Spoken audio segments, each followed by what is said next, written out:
I'm Dr. Robert Spicer of the Communication and Theater Department here at Millersville. And this panel is the First Amendment and the Changing Role of the Media. And I'm joined today by Mr. Robert Krasne. And before our panel started, we were both discussing how news events in the last 24 hours have completely changed what we were planning on saying today. So we'll see where this goes, but it'll have something to do with the media and the First Amendment, and so we'll stay on theme. So to introduce our guest, Mr. Robert Krasne serves as Interim Chief Executive Officer of Lancaster Newspapers Incorporated. He serves as principal in the Krasne Group Incorporated, a strategic business consulting firm established in 2002. Previously, he was a partner in a Washington, D.C. law firm, Williams & Connolly, LLP, and served as the chairman of Nestor Incorporated. This is a really long bio. You've done a lot of stuff. This is impressive. He joined William & Connolly in 1986 from the Office of the Comptroller of the Currency, a borough of the U.S. Department of Treasury. He serves as vice chairman of Lancaster Newspapers, served as director. He copied it twice. He was an adjunct professorial lecturer at McDonough School of Business at Georgetown University, where he presents a class on corporate governance to MBA candidates.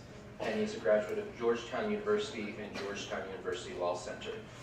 So I think the way that we'll run our program today is I'll begin with an opening statement, and then Mr. Krasne will have an opening statement, and then we'll have a Q&A of 5 questions between us, and then we'll open the floor for discussion and your questions and responses to what we said. So like I said, I had planned out something, and then last night, as I was, all during the day as I was watching the news, I started thinking about things, and then I completely changed what I had already written. And so I sat at my desk last night and wrote this. So I'm going to try to stay on time and be about 10 to 15 minutes, but we'll see what happens. So in his book, Don't Shoot the Messenger, Bruce Sanford describes a court case in which an unappealing young man sued a Kentucky newspaper, claiming it had libeled him. The newspaper had described a fight between the young man and a schoolmate as a, quote, savage beating. The problem for the newspaper was the accuracy of that description, since the fight involved one punch from the first young man, following the second hitting his head on the pavement. The second young man fell into a fatal, quote-unquote, fatal coma and died a year later.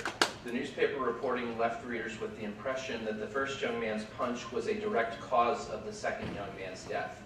As Sanford tells it, the young plaintiff, quote, hardly made an apple-cheeked impression.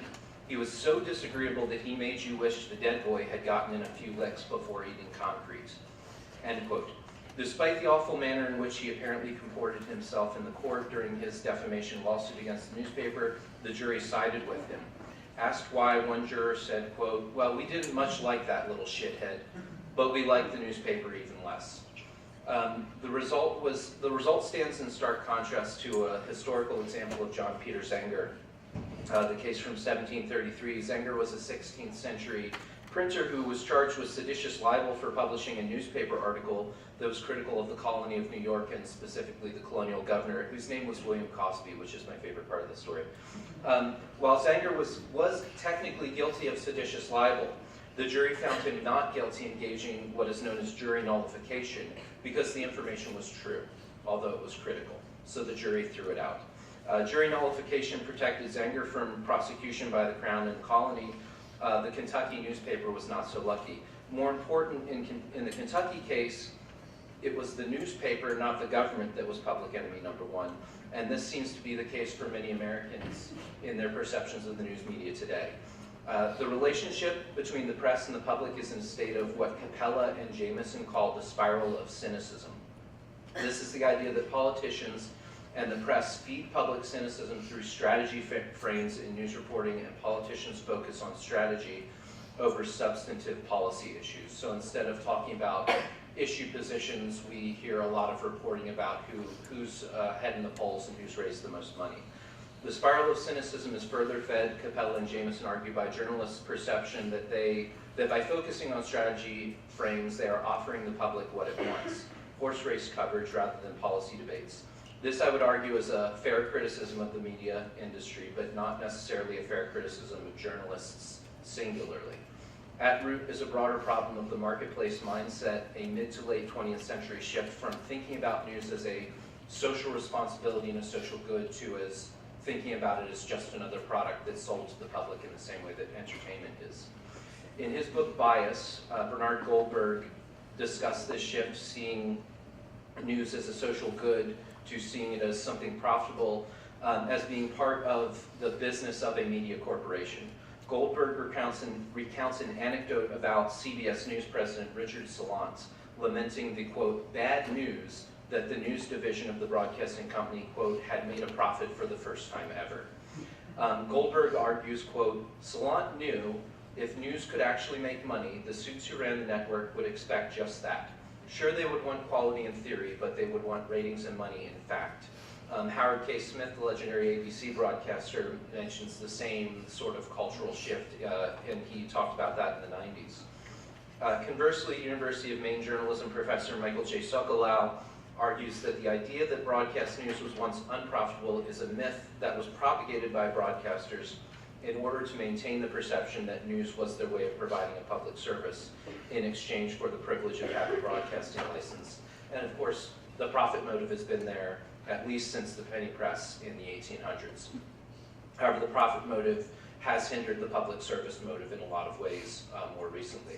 And there are other problems that we can point to with media other than the profit motive, corporate conglomeration, sensationalism. I wouldn't try to argue that media are perfect, but I am going to make an argument that they aren't what they deserve to be characterized as. Politicians have spent decades vilifying journalism, and yesterday's events where CNN received an explosive device in the mail is just one more example of that. Martin Nolan, a longtime Washington Bureau reporter for the Boston Globe, argues in his research that, quote, Nixon sought to disarm his critics by turning the press into the media. What Nolan means is that the term press carried an air of respectability to it, whereas the term media, as Nixon speechwriter William Safire notes, quote, had a manipulative Madison Avenue all-encompassing connotation. Journalists in the press had become members of the media. The point of conflict between Nixon and the press gives birth to the contemporary broader antipathy toward journalism that we're seeing today. That's the starting point for all of this. Craig Crawford, in his book Attack the Messenger, How Politicians Turn You Against the Media, argues that, quote, politicians almost instinctively blame the media when things go wrong. It is a common response to bad press. The answer to all questions directed toward the politician is never that the politician has done something wrong or made a mistake. The answer is that the media are out to get me, right? So it's a scapegoat. It's politicians have poisoned our minds, have poisoned public opinion against journalism to save their own skins. And this is a big part of where we are right now. In the last couple of weeks, that antipathy has become toxic in the last couple of years. Donald Trump's attacks on the media have gone beyond what I would say is reasonable. The label of enemy of the people was a particularly low point in the quality of American political discourse. And now with the murder of Jamal Khashoggi and the mailing of explosive devices to CNN along with other political figures, we've gone even a little bit lower. In response to this, Donald Trump's response last night at a political rally was to say, quote, the media also has a responsibility to set a civil tone and to stop the endless hostility and constant negative and oftentimes false attack stories, to which I would reply to him first. In response to all this, I would make a few suggestions and then turn the floor over to our guest. First, the word media is a plural. We often hear politicians say the media does this or the media is that. It should be the media do this or the media all are that. And then when we correctly adjust our grammar, we can realize how absurd the statement is to begin with, to make a general statement about what the media do or what the media are. The media are, so the concept of media includes a plethora of platforms, technologies, content and content creators, channels and stations, genres, and multitudes of people laboring in a vast variety of forms of work to make it all possible. To refer to this vastness as a single thing is the height of absurdity that does not come close to understanding what media are and what they do and how they do it and how we interact with them. Second, we live in an age of information abundance, and we live in an age of some of the best journalism in history. Data journalism offers the possibility of new insights into things that we never would have known otherwise. Organizations like ProPublica, NPR, The Guardian, Pew Research Center, Planet Money on NPR, Slate on the Media, 538, factcheck.org, The Upshot on New York Times. The list of great journalism goes on and on and on. It's all there if you're willing to look for it. And to characterize the media as evil in the way that politicians have done, the vilification, completely misses this multitude of just stuff that's available to us. Finally, freedom of the press is enshrined in the US Constitution, and I tend to take the preferred position balancing position on this argument, which argues that the First Amendment is first among equals, that every other element of the Constitution, of the Bill of Rights, is protected by the First Amendment. It's just a slight bit more important than the other parts of the US Constitution because it does that. And I tend to take Supreme Court Justice Potter Stewart's argument that the Free Press Clause extends, these are his words, the Free Press Clause extends protection to an institution. The publishing business is, in short, the only organized private business that is given explicit constitutional protection. So the founders purposefully put in freedom of speech and freedom of the press as two separate things. To recognize them or think of them as a singular thing is to create a constitutional redundancy. Stewart goes on. The basic understanding is essential, I think, to avoid an elementary error of constitutional law. It is tempting to suggest that freedom of the press means only that newspaper publishers are guaranteed freedom of expression. They are guaranteed that freedom, to be sure, but so are we all, because of the Free Speech Clause. If the free press guarantee meant no more than freedom of expression, it would be a constitutional redundancy. Between 1776 and the drafting of our Constitution, many of the state constitutions contained clauses protecting freedom of the press, while at the same time recognizing no generalized freedom of speech. By including both guarantees, the First Amendment, the founders quite clearly recognized the distinction between the two by putting them both there. Our current political climate is problematic for news media, and our politicians are largely responsible for the toxicity, not our journalists. But part of this is on us as consumers as well. We're responsible for the information we consume, the sources from which we consume it. We can affect some changes in the media environment through some changes in our habits. The things that we don't consume can go away if we don't consume them, and by consuming them, we signal to media corporations that we want them and they continue to provide them. So making a choice on your own behalf will affect the larger environment. And we can take the time to look for better sources. We can take the time to seek that stuff out. And most important, we always have to keep in mind that, as Potter Stewart argued, quote, perhaps our liberties might survive without an independent established press, but the founders doubted it, and I think we can all be thankful for their doubts. Thank you, and I'll turn the floor over to Mr. Robert Krasne.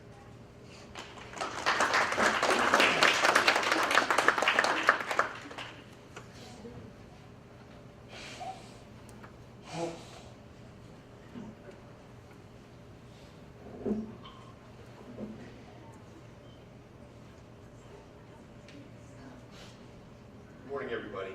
I'm thrilled to be here in Millersville today. Thank you, Dr. Spicer, for inviting me, and it's great to be here with friends, old and new. And I'm certainly glad I'm not in the session on science communication as complex as science itself, because I'm not very good at science and can't understand it. But I do know that I have an obligation to talk about the First Amendment. So I'm going to do that first, and merely talk about the history of our Constitution, which is stuff you probably already all know, but for purposes of redundancy, I'm going to repeat it. As you all know, the United States was founded and had as its organic governing document the Articles of Confederation. Those didn't really work out so well, so some folks got together in Philadelphia and drafted the Constitution. The Constitution was not ratified by the states because they thought, we've had a strong government, we actually escaped a strong government. Yeah, we didn't have use for strong government unless we have certain differentiators, if you will. So that's what prompted the creation of the Bill of Rights. And the First Amendment in particular was probably the greatest distinguishing characteristic about strong government, but the ability to criticize the government, either as an individual with freedom of speech, where you stand on a soapbox and say whatever you wanted about the government, and as has been articulated by the Supreme Court, even have the ability to do things that are tantamount to speech, like burning the American flag in protest, which is a protected means of speech. And it also gave us freedom of the press. Now, why that's important? They escaped the reign of King George, who didn't like dissent. He sort of encouraged people to get along with him. And by enacting the Constitution with the First Amendment, the Bill of Rights, it gave people in America the right to say whatever they wanted. So that's a key distinguishing characteristic of our democracy and a foundational part of this country. Now, am I satisfied with my First Amendment? Yeah, sure. Like Rob, I had a presentation prepared that this morning I decided to throw out because this morning I saw a tweet by our president, and it says, "A very big part of the anger, capital A anger, we see today in our society is caused by the purposely false and inaccurate reporting of the initial caps mainstream media that I refer to as initial caps fake news. It's gotten so bad and hateful that it is beyond description. Mainstream media must clean up its act fast." Mercifully, Rob has explained sort of the challenges with that, about that statement. Again, that media can be an amorphous term, sort of like trying to nail Jello to the wall. But think about the word media. It's a Latin word that has its root in, it basically means something like voiced closure. So think about mainstream media, mainstream voices. What is more of a mainstream voice than the voice of the President of the United States? Though, ironically, and probably unknown to the tweeter, he was really criticizing himself, but that's a semantic issue. But when we're talking about media, what are we talking about? We're talking about the newspaper for which I'm responsible, which is LNP. Is this part of the mainstream media? Is it the New York Times? Is that what he's referring to? Is it NBC News? Or is it organizations like Facebook, Twitter, and Instagram? Unclear, and intentionally so. For all the reasons that Rob mentioned, it was an intentional marketing ploy by the Nixon White House to create confusion, because if you don't really have an identified enemy, but you have a more generalized enemy, it's more easily to marshal anger, because everybody can see through the prism of their own experiences about what they're angry toward. And believe me, there are plenty of folks who are angry at me and our organization because of what we write, because it doesn't fit in with their point of view, but that's life.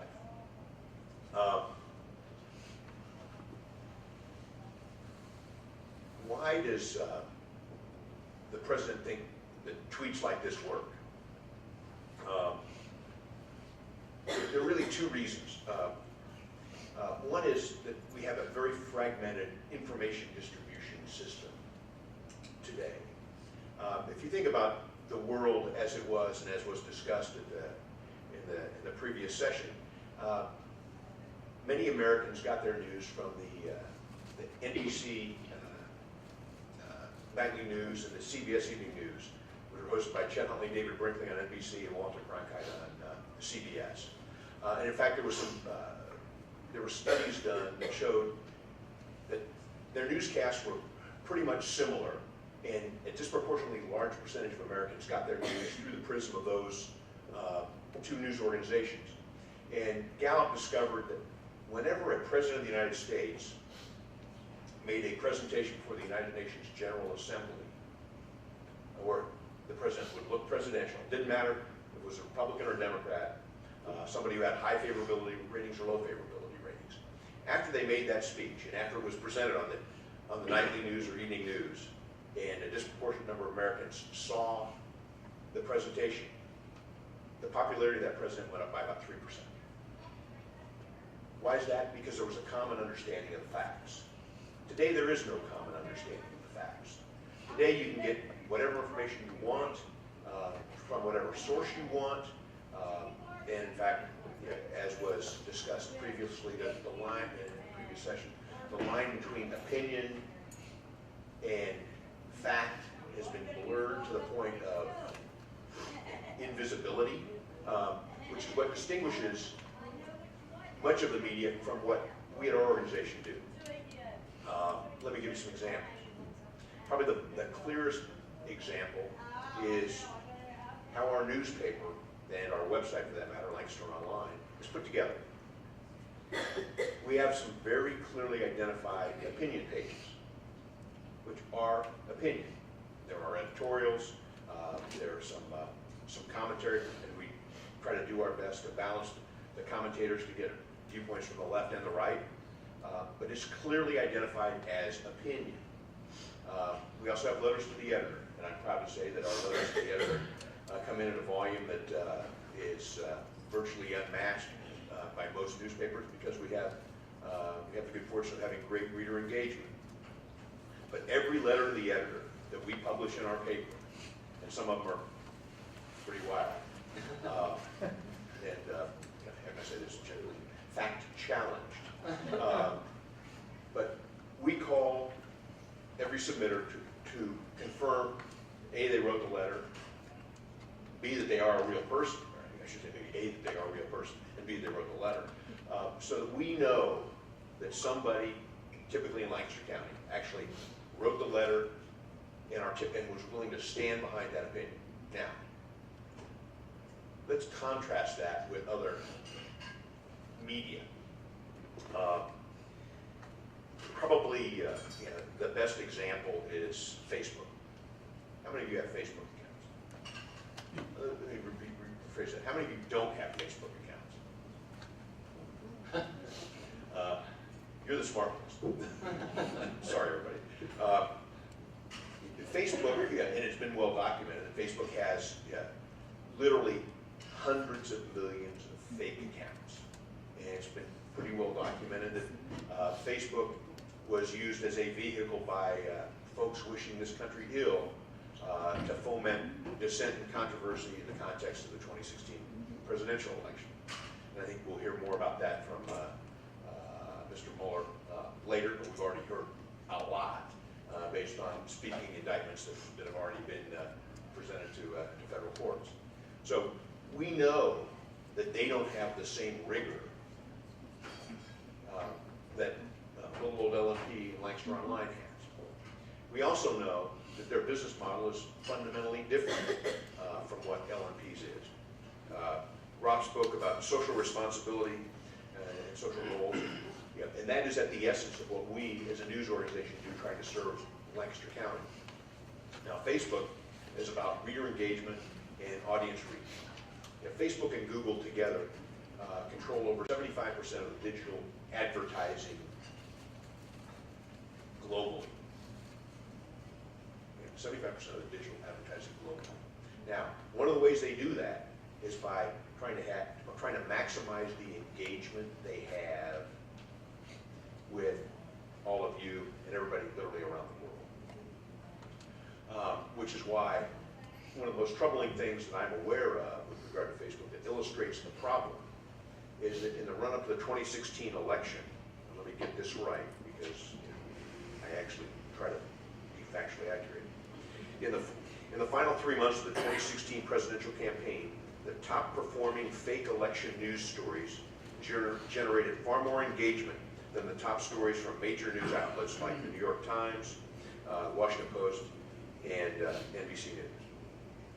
So, fake news, I need to use that phrase, inaccurate stuff thrown up on Facebook, which doesn't have reporters, doesn't have editors like we have at our news organization to curate what goes up. But what was presented that was proven to be inaccurate had more engagement than the accurate stuff. And the bottom line is, they don't care. What they want is they want eyeballs, because eyeballs help them with their business model, which is to sell advertising. Now, once upon a time, Mark Zuckerberg said Facebook was a media company. Well, he realized that was perilous ground to tread. So now it's a technology company. But in this era where the lines between media and technology and the press have been so blurred, by some intentionally, to create disharmony, discord, and distrust, it's incumbent upon all of you to help the community at large understand the distinction and help ensure that society at large lives in a fact-based world. I could go on forever, but why don't I sit down and we can talk about matters of interest to you. Thank you very much.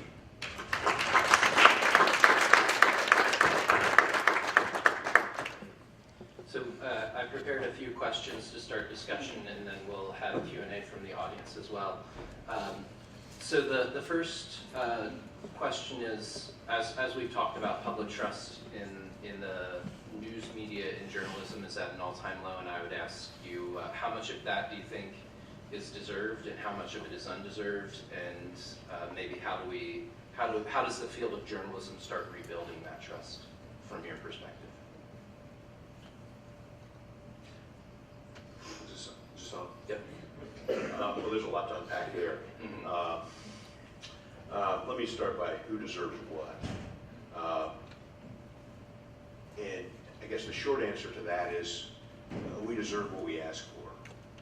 When you think about how 20 years ago, one of the most popular newspapers in America, right, based on circulation, was the National Enquirer. Now, because my law firm represented the National Enquirer, I can tell you that everything they printed was accurate. But it was also salacious.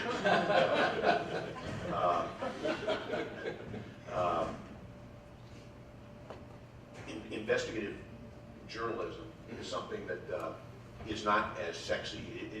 There's not the impulse purchase of investigative journalist dominated news items, but it's important.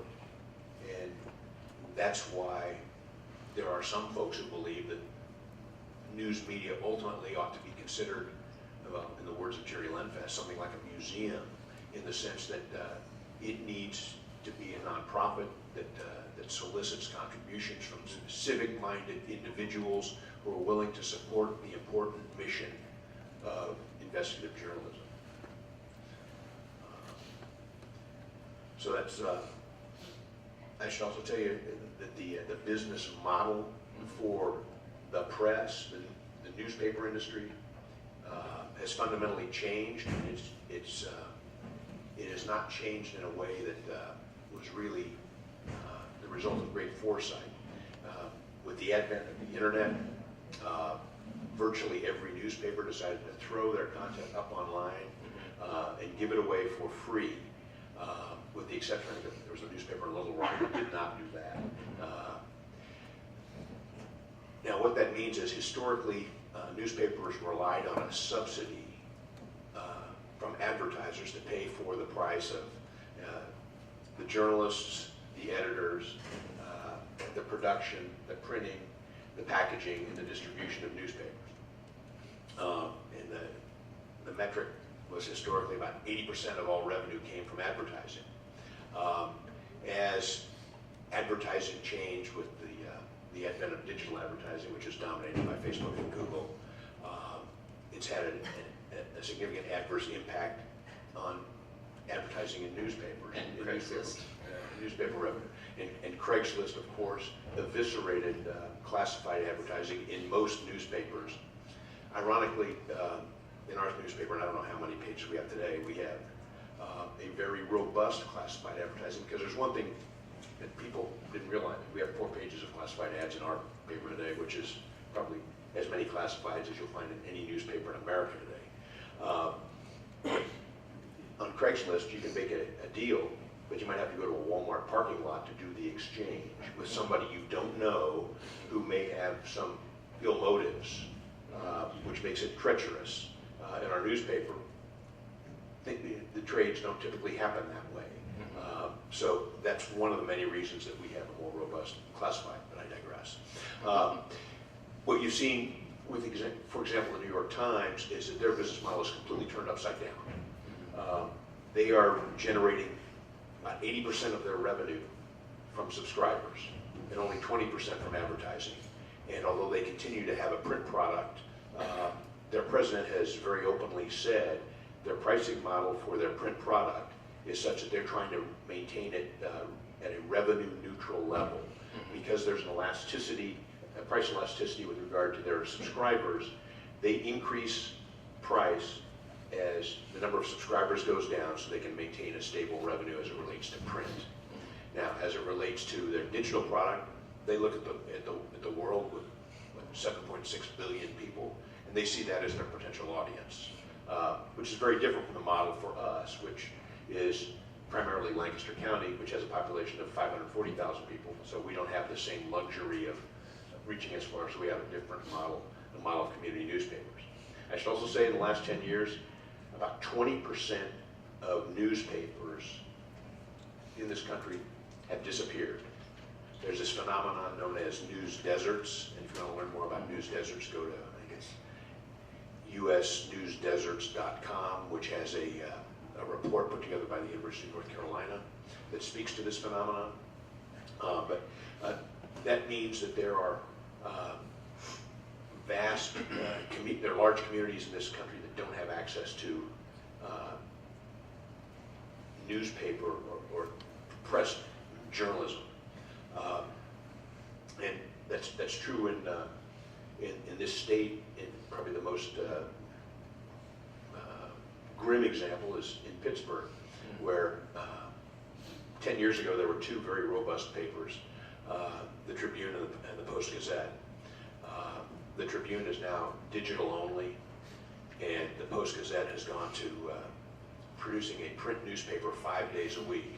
And I think the days they don't produce newspapers are Saturday and Tuesday. So imagine in a place as football crazy as Pittsburgh, I say crazy in a good way, they don't have high school football on Saturday in a Saturday newspaper. And if the Steelers play on Monday night, there's no Tuesday paper to read about. So that's why our paper is now the second largest daily print circulation newspaper in America. And That's me. So we're getting a little bit into the economic model, so I guess I would throw a couple of questions at you to think about on that front. One would be the concept of sponsored content and how you feel about that, and specifically how you feel about that as it relates to public trust. Sponsored content is a very treacherous area, and there needs to be absolute clarity and transparency about it. I read recently about how in Iowa, the government of the People's Republic of China has been very aggressive in sponsoring content and trying to blur the lines to create greater China empathy among folks in the Midwestern United States. What we do as a practice is we accept sponsored content so long as it is clearly identified as sponsored content and the sponsor is identified. But I would also distinguish sponsored content from the Lenfest model, which is generalized contributions without specific objectives. Sponsored content is typically content supporting or espousing a particular issue or point of view, or providing particular information for the purpose of taking advantage of our content distribution system, our journalism distribution system. And that's something we're happy to do, but it has to be clearly identified. Right, and I didn't think, for the members of the audience that don't know, it's content that looks like news, but is actually paid for by an advertiser and is actually basically an advertisement, but it looks like a news article. And that can vary in a lot of ways, and I think that this might be a good opportunity to point out the variation, is that on some ends, you might go to a website, a news website, and see something and read it and think, oh, that was a really good article, and it's not very clearly marked, or if it is marked, it's very tiny print that says sponsored content, and you do not realize that some business paid for content to make it look like a newspaper article when in reality it was an ad. On the other end, for the highest quality of it, I forget, I think it was the New York Times or the Washington Post that featured sponsored content from Netflix. Netflix paid for it, and it was extensive and very well done reporting about women and prison and issues around that. But then it was released to coincide with a new season of Orange is the New Black. So it was done to promote Netflix's show, but it also, it paid for really good journalism and good storytelling and high quality stuff, and clearly stated sponsored content from Netflix. There is sort of the whole spectrum of sponsored content. Probably in our paper, the most elemental and obvious is obituaries. But it runs the gamut. But having it clearly identified as the key to helping the consumer of the content understand whether it was something curated by journalists or something prepared to promote a particular cause or issue or product. Yeah. When my grandfather died, my mother wrote a pretty extensive obituary and sent it in, and was reading it to the LNP person over the phone, who was growing increasingly concerned by how expensive it would be. And my mom said, I don't care, I'm going to print it. Right? So yeah, so that opportunity also serves a public function, a good for the community. So are there other aspects to the business model that you're concerned about, or you're interested or excited about, or that you see as opportunities? Well, speaking of the business model, another phenomenon that's going on now is the roll-up of the cash flow from news organizations into the hands of private equity firms. Digital First Media and Gatehouse are great examples. They, between them, control, I think, over a couple hundred of the 7,100 newspapers that remain in the country. And they're just looking at it for cash flow. And one of the problems that creates is that by looking at it as a purely financial business, you lose track of the public good element of journalism and newspapers and the press. And evidence of that is that 25% of the newspapers in America over the last 10 years have seen their newsrooms cut in staff by more than 50%. And I think it goes without saying, but I'll say it anyway, that as you reduce the number of journalists, the number of people, gumshoes on the ground, talking to people, finding out the stories, writing the stories, editing the stories, making sure that they're accurate, the less you can do for your community. So that's a perceived cost savings, but basically prompts newspapers to move toward the death spiral. I've got a great example of an indication of the impact of cost savings. This is a copy of the Wednesday, May 16, 2018 York Daily Record. Now, I don't know how many of you know what happened the day before, which would have been Tuesday, May 15th. There was a statewide primary in Pennsylvania. And for, I believe, the first time in history, the two candidates for governor were both from York County, where this paper is published. Have you seen anything about that? It's not mentioned there. Yeah, it's not mentioned there. Now, why was it not mentioned there? Because in an effort to save costs, they moved the printing of this publication to a central publishing hub in Wilmington, Delaware, and to be able to get the newspaper printed and returned for distribution to York, their deadline is something like 6 o'clock in the afternoon, long before the polls closed. So they didn't write about it. When is our session over? I want to make sure we have enough time for 12:05. Oh, okay, we're good. So one other aspect of this, and then we'll move on to another topic. Do you see, so we could look at a Jeff Bezos as an example. Do you see that as a potentially good model for ownership of media, where you just have a super duper rich guy who buys a newspaper and then just says, I don't care if it loses money because I could spend $28 million today, and because my bank account collects so much interest, I wouldn't lose, like, I'd break even. So do we go the route of super duper rich guy who just lets you do what you want, or is that problematic in its own way? Well, I think it'd be great if we had about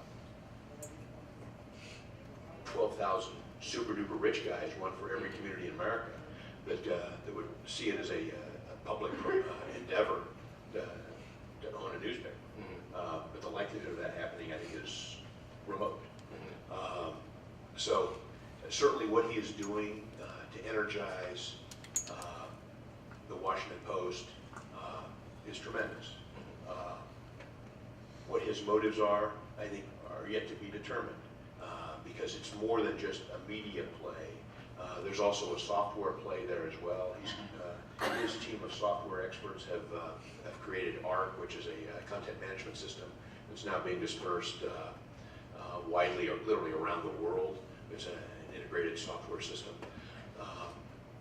And although the price of using ARC is relatively modest, all of his content has to be stored in the Amazon cloud, which is another profit center for him. So just exactly what his financial ecosystem is, I think, remains to be seen.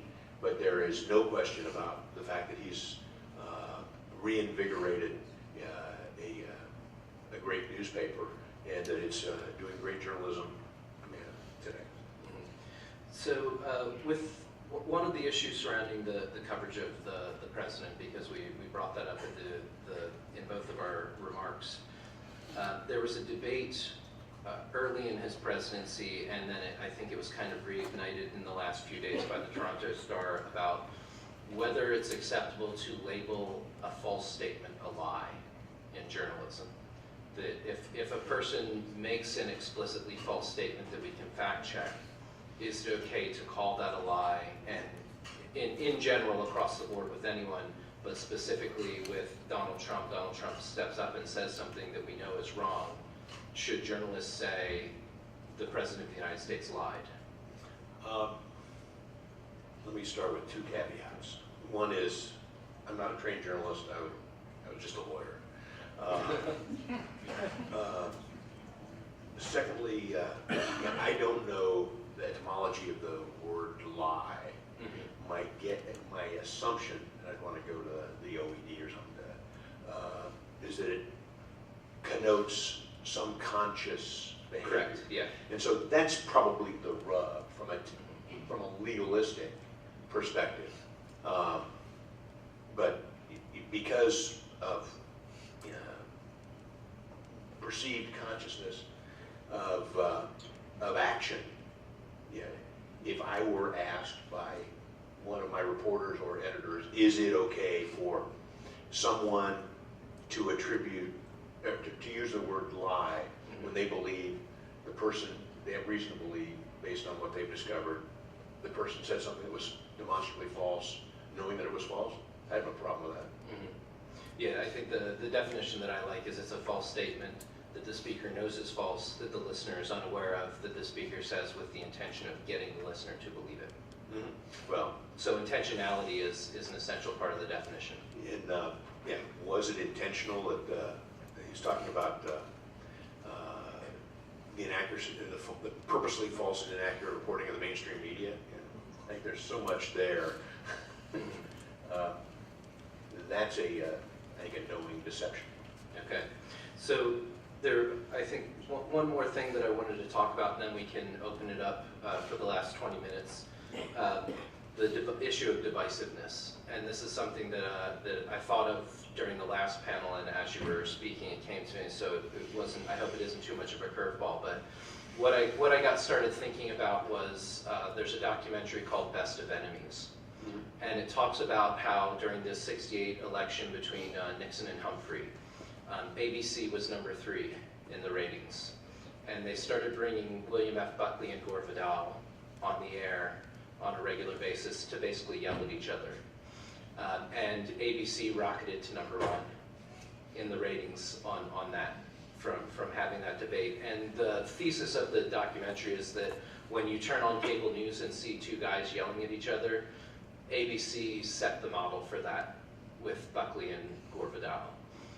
So could we, despite, I kind of came in here in my head, I'm in a sort of defense mode for the news media because I see it as under attack, but I also want to recognize some of its flaws.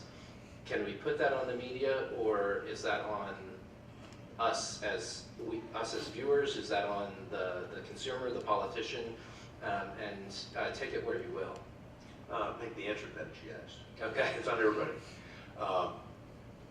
What happened with ABC was in a very confined space. Mm-hmm. There was still a generally accepted common understanding of the facts back then. Right. And then there were some folks arguing about what those facts meant. Today, there's not even an agreement about the facts. Yeah. Let me give you an example. There are a lot of folks who believe that what Alex Jones and InfoWars presented was accurate. Yeah. And for those of you who don't know, Alex Jones is the guy who promoted the notion that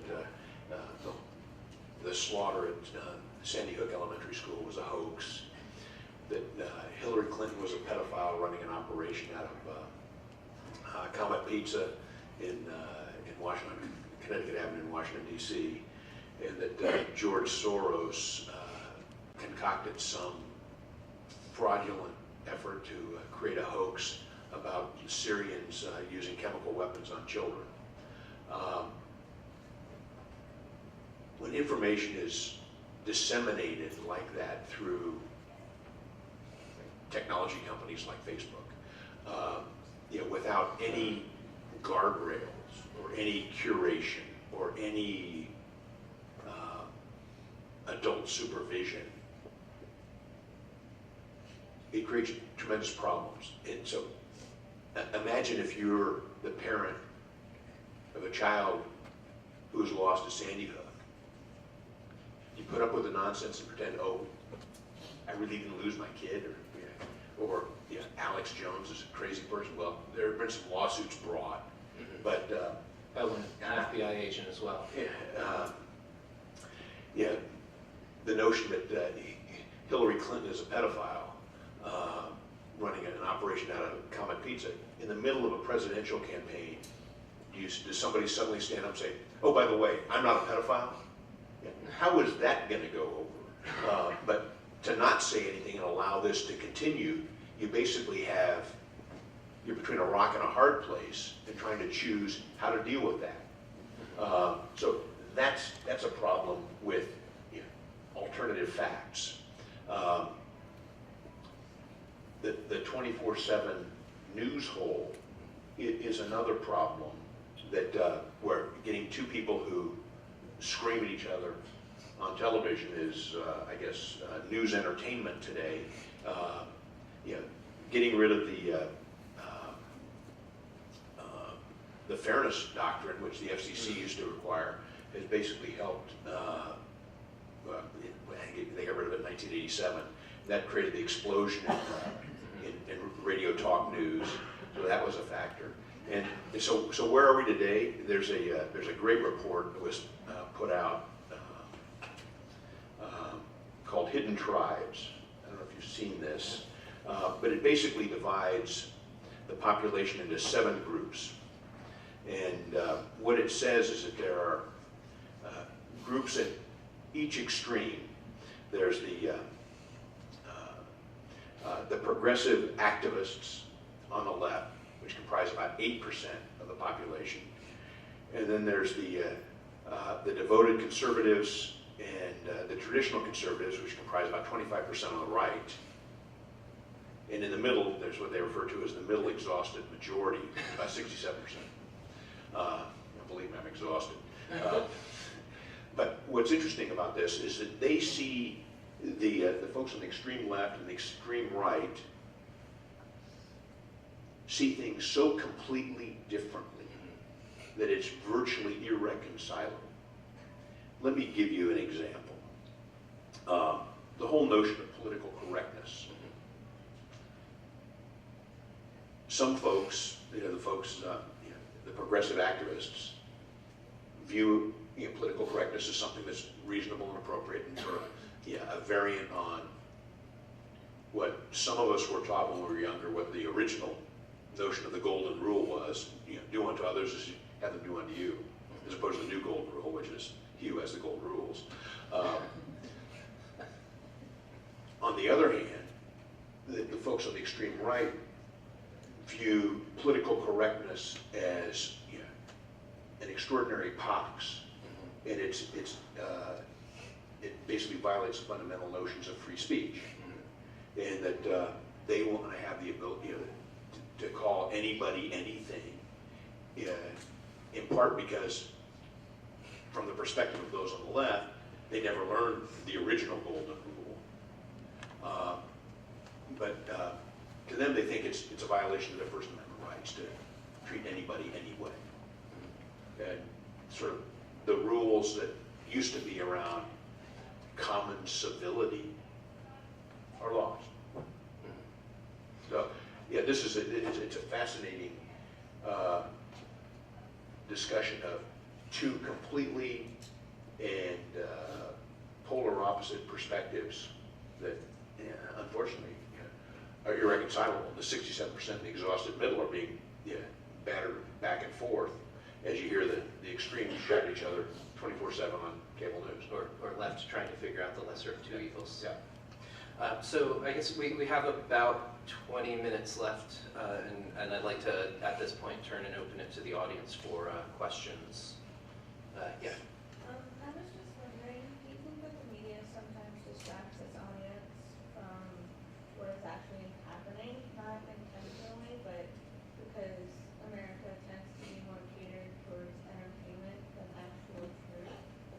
Like example, when John McCain passed away and stuff, all you saw in the news for like 1 or 2 weeks was John McCain passed away, Donald Trump did an attendance funeral, he was golfing, or Donald Trump raised the flag like more than 24 hours earlier than what most presidents would probably do. Okay. Do you want to go first on that, or I have a few thoughts on that? But, well, I'm going to be the bad guy and answer a question with a question. What do you mean when you say media? I'm talking about news outlets, like local news, entertainment, so like BBC News, Fox, all those kinds. Sometimes newspapers, not. I'm more geared towards like the news, Okay. not newspapers. Okay, because I think that's part of the problem we have generally. That I think, as Rob talked about at the beginning of his speech, everything is lumped together as media, when in fact it's a bunch of different components. If you were to go back and look at what was leading the site of Lancaster Online during that week you're talking about, my guess is you would not see the McCain story leading the site. Because we as a news organization are focused principally on local news. And that's stuff over which we have control. By control, I mean we have journalists who are actually writing the stories, doing the analysis, and doing the research and putting this all together. As a local news organization, we necessarily rely on wire services to provide content to us about other things happening, and we curate that and put some of that on Lancaster Online, and we put some of it in our paper. And we had articles every day during that week about what was going on with regard to the McCain services as his body was transported across the country and all of that. So yeah, we did some, but it was certainly not the focus of what we were covering during that period. Now, as it relates to local television, I can't tell you what was on there. As it relates to cable news and that probably focused on McCain, primarily because, well, for two reasons. One is it's something different and relatively easy, and two, because much like newspapers, their staffs have been cut as well. So they look for easy. They want to press the easy button to figure out how to cover something that will attract an audience and not be that difficult. So that's probably why that happened that way. Now, what was on your Facebook feed, that's a function of an algorithm beyond my expertise. Yeah, I don't consider Yeah. Just adding to that and building out, like the first point would be when we say the media, what do we mean? Because that encompasses a large variety of different platforms and channels and people and content. And so in one sense, I would say to your question, yes, parts of the media do distract us from things, right? Like the people who are upset about how long the flag was up, or the people who were showing B-roll of Trump golfing side by side with B-roll of the funeral services, right, as a sort of contrasting image. But I also saw a lot of media content that showed Meghan McCain giving a tearful remembrance of her father. I saw a daughter remembering her dad. I saw Barack Obama and George W. Bush sharing the same lectern to talk about the basic decency and goodness of John McCain, right? And giving us a sort of civics lesson that two men of very different political backgrounds can come together over something and not be disagreeable with one another. I also saw footage of George W. Bush sharing an old lozenge with Michelle Obama, right? Like, and that's a distraction too, but it's a nice distraction. So there are all sorts of distractions. TMZ is also a distraction, right? And that's not to put down distractions, because distractions are fun. Like when I'm standing in the grocery aisle having my things rung up, I'm also fully aware of Angelina Jolie and Brad Pitt's ongoing disputes in their post-marital lives. And I look at that and wonder, like, why do I know that now? But now I do, right? So media are ubiquitous, and it's kind of on us to make a decision about which direction we look as well. But they, media also, the people that run it can make the choice to not run things like that. But that's just part of the ecosystem. So the answer to your question is yes and no. Yeah. Anyone else? Yeah. How do you think that social media has affected the news cycle and what you see as consumers? Badly. Yeah. It's there's one of my favorite sitcom is 30 Rock, and there's a scene where Alec Baldwin and Elizabeth Banks are on the phone with one another, and she's a reporter, and she says to him, I'm going to report such and such, and he says, you can't report that, you don't know if it's true. And she says back to him, Jack, it's a 24-hour news cycle, we don't have time to do it right anymore. It's a sort of joke, but there's something to that. Like cable news became 24 hours. Social media has made it a 24-second news cycle.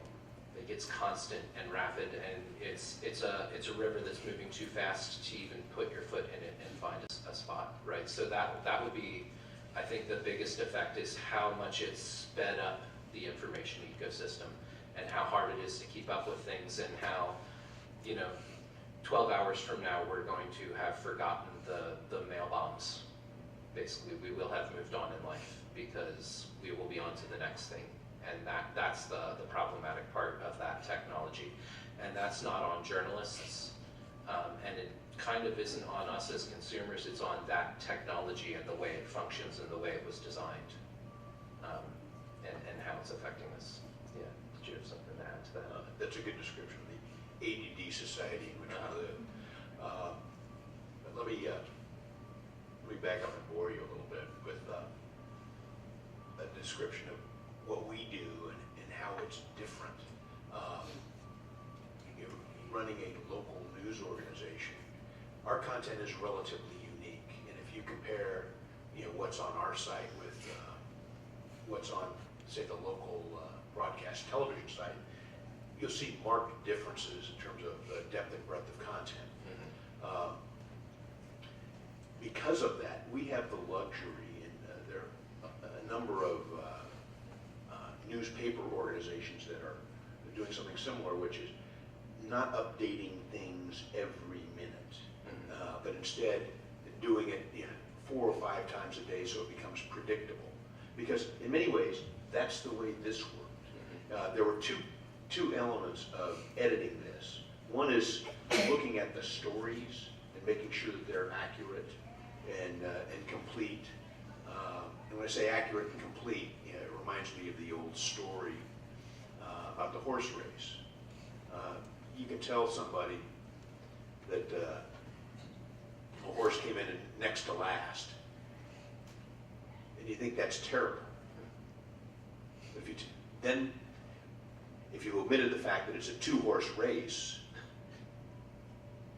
it's really an important fact, which is why, as an editor, you've got to look at the completeness of the facts, because obviously, if it's next to last in a 2-horse race, it won. It's all a matter of presentation and editing. And so you have to do that in the story, but at the same time, deciding what goes on A1 versus what doesn't make the paper is the art of curation. And deciding, we put a lot more stuff on Lancaster Online than we put in here. So this is like the greatest hits of the last 24 hours, as opposed to, forgive me for using this word, vomiting out, a constant flow of stuff merely with the objective of trying to attract more eyeballs. So that's the distinction between a local newspaper operation versus a 24/7 or social media type arrangement. I like that horse example, and that's a good lesson in political rhetoric as well, that a lot of times when politicians intend to mislead or deceive, it often isn't the lie. It isn't that they go, oh, the sky is green and the grass is blue. It's that they tell you something that is true, but they omit something, and it gives you a false impression of what is actually happening, or they give you a statistic, but the statistic isn't quite right. So the bigger problem in deceptive practices is not the flat out lie that can be easily proven wrong, but the true statement that gives you a false impression. Yeah. Anyway, yeah, go ahead.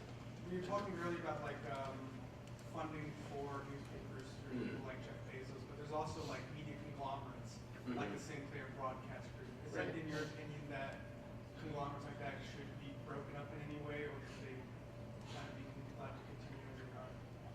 Well, it's funny you mentioned Sinclair, because they had to file for FCC approval for the merger that ultimately was not approved regulatorily, and our organization was the only newspaper organization to write a public opposition to it and put it on file with the FCC.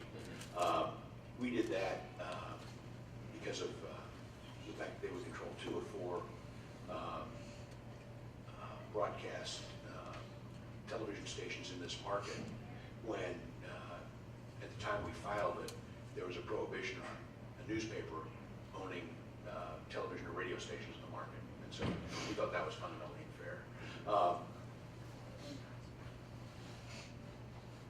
Why did you ask about Sinclair specifically? Was that just for illustrative purposes? No, or? it's just the first one. Okay. Because there are a number of political issues surrounding Sinclair and how they approach things. The economics are a real challenge. Ideally, there'd be what do we say, 10,000 Bezoses who would, or profoundly wealthy people who would own media in every community Cut a in bunch of America, checks and take care of it. But that's not the reality. We have to deal with the reality. I think there ought to be some generalized regulation, which I know is a horrifying notion because we are such a free market society. But I think there needs to be some generalized regulation to ensure and go, if you could unring the bell and go back to something like a fairness doctrine or the equal time rule that also disappeared in the 80s, to ensure that fair and balanced is not just a trademarked slogan, but actually a statement of fact. How do you do that? It's not easy. I know that there are a number of folks on Capitol Hill who are looking at this. I think most notably Senator Mark Warner from Virginia has been outspoken about a number of things that need to be done to address the media and social media in particular. There are tremendous powers motivated against it. You think about sort of the colossus, the financial colossus that Facebook and Google are, and their lobbying machines that they're now fully outfitted and complemented. They are about engagement and automation. They're not about curation and the exercise of judgment. And let me give you an example of that. A couple weeks ago, LNP and the Chamber hosted here on the Millersville campus a debate between the two candidates for the 11th Congressional District. And thanks to the hospitality of Millersville, it went off without a hitch.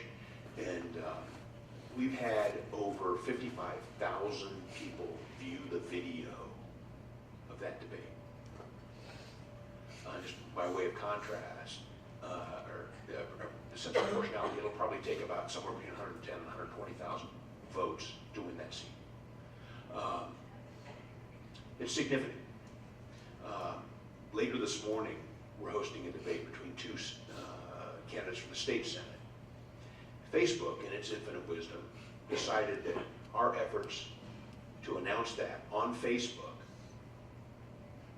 were deemed too political, and they rejected it because they have an automated process that involves no judgment, and there was nothing overtly political other than about the announcement of the debate that's taking place, what, in an hour? No, it's taking place now, between Senator Ahmet and his competitor. They would not allow us to publish on Facebook that was taking place. So it's about the automation, it's about the speed, it's about gathering as large an audience as you can to make as much money as you can. And when history is written, we'll say about Mr. Zuckerberg that made tens of billions of dollars and was responsible for the demise of Western democracy. Quite possible. You had a question? As professionals in the field, would you say that something is potentially damaging to the discourse, as something like InfoWars should have the full protections of the First Amendment with an understanding that they'll be held to public scrutiny, or is there a point where that's not believed? Yeah, I'm a big proponent of the First Amendment. I think people ought to have the right to say whatever they want, but they ought to be held accountable. The challenge in today's environment is with the low barriers to entry and the ability to distribute information widely, easily, inexpensively, thanks to technology companies like Facebook and Google. I don't know how to harness it, and that's why I use the phrase reasonable regulation. Let me give you another example. Dylan Roof, who murdered a bunch of folks in Columbia, South Carolina in a church. He's a Caucasian who murdered, I think it was 9 African Americans in the church in Columbia, South Carolina. he was a normal kid who went down a wormhole on Google. He searched after the Trayvon Martin death, the murder. He searched, I think it was black on white crime. He went down a rabbit hole that was basically filled with a bunch of hate and outrageous and violent information that basically sent him in a tizzy to ultimately teach him how and motivate him to go do the dastardly deeds he did. Yeah. Google could, on a theoretical basis, be held ultimately responsible for that, which is why there needs to be some control over what and how the technology is bringing to bear. Without it, we're going to have more episodes of sheer outrage and stupidity like that. So it's a real tough balancing act between the importance of the First Amendment, the ability for anybody to say whatever they want, but also the need for people to be held accountable. YouTube has become a pretty strong radicalizing force across the political spectrum, from white supremacists, ISIS-related groups, Islamic extremist groups, have all used videos as radicalizing tools, especially directed at young men. So I guess I would say that someone like Alex Jones certainly has a First Amendment right to say most of what he says, but that YouTube and Twitter have a First Amendment right to say we don't want that on our servers. And I think a First Amendment responsibility to say that, and Alex Jones can find another way to speak. Ultimately, those of you that study the First Amendment, there's the famous case about how it's inappropriate to scream fire in a movie theater. This is tantamount to the same thing. Right. And ultimately, I think there may end up being litigation in that regard, but with the Supreme Court, who knows how that's going to play out. Yeah, it'll be interesting to see how the Alex Jones Sandy Hook lawsuit goes as it relates to the parents, and then separately as it relates to the FBI agent that brought a defamation suit against him. So, But there's no way you can take away the pain of those correct. comments. Yeah.